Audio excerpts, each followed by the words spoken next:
So Dave, in this module, we're talking about predictive damage impact, right? Predictive is an interesting word because you can never be 100% right, but you're not guessing is what I hear you gathering, right? So, Right. So you got 3 points here: data, tools, and leveraged geographical information systems. Let's talk about the data first. Get it right. What do you mean? What data and what does get it right look like? Okay, well, there's 2 types of data that you're looking for. One is predictive data, right? That's your weather forecast. So you don't there's tons and tons of data in it. You don't need the slosh model, which is the flood information from a windstorm, right? Or an ice storm. You don't need that data. So get the data that you need for the type of event that you're about to experience. So if you're going to have an ice storm, get the criteria you need for an ice storm. If you're going to have a lightning storm, get the criteria you need from a lightning storm.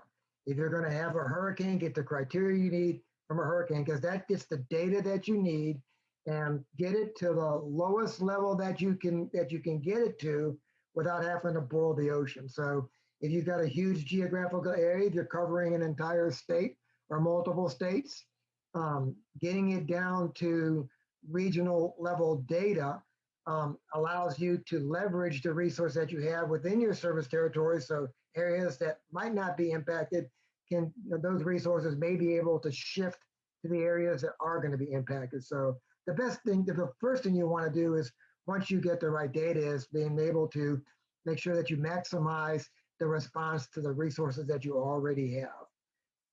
The second data that you need is going to be the historical data.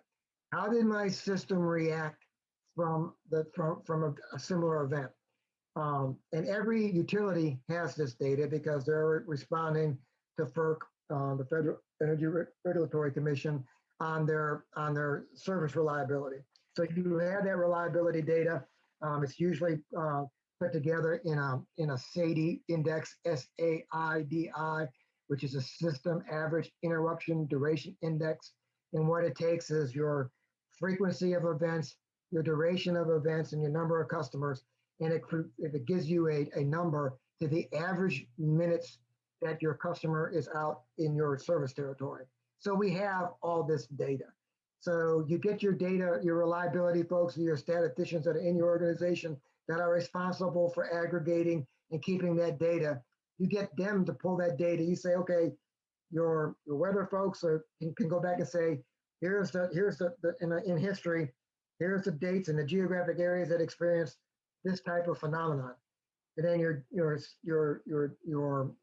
historical folks in your organization can go back and say, in this time period, here's a number of events, there's a location of those events that occurred, here's a type of events, here's how many customers are impacted.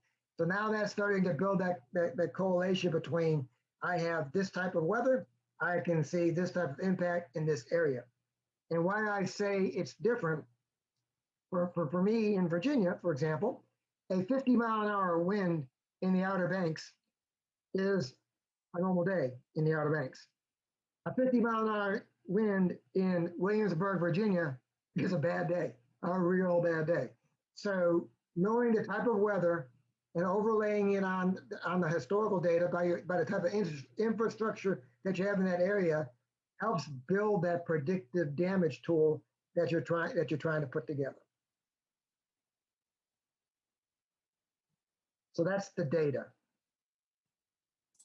Okay, so that's the data, right? And I would assume if you don't have it, there's sources for that.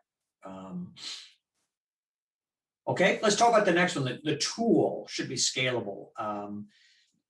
Okay, let's talk about the tools for a minute. From your experience, right? Sure. Okay. So not to offend any engineers in the audience, but and believe me, electric utility cannot survive without electrical engineers. But when you're building a response plan, you don't need to solve for X. You don't have to get it down to, I'm going to have a 52-mile-an-hour wind in this area for 11 and a half minutes. You've got to try to avoid the perfect forecast, because one, it's a forecast. You're not going to get a perfect forecast. And two, whatever you say, your audience is going to expect security.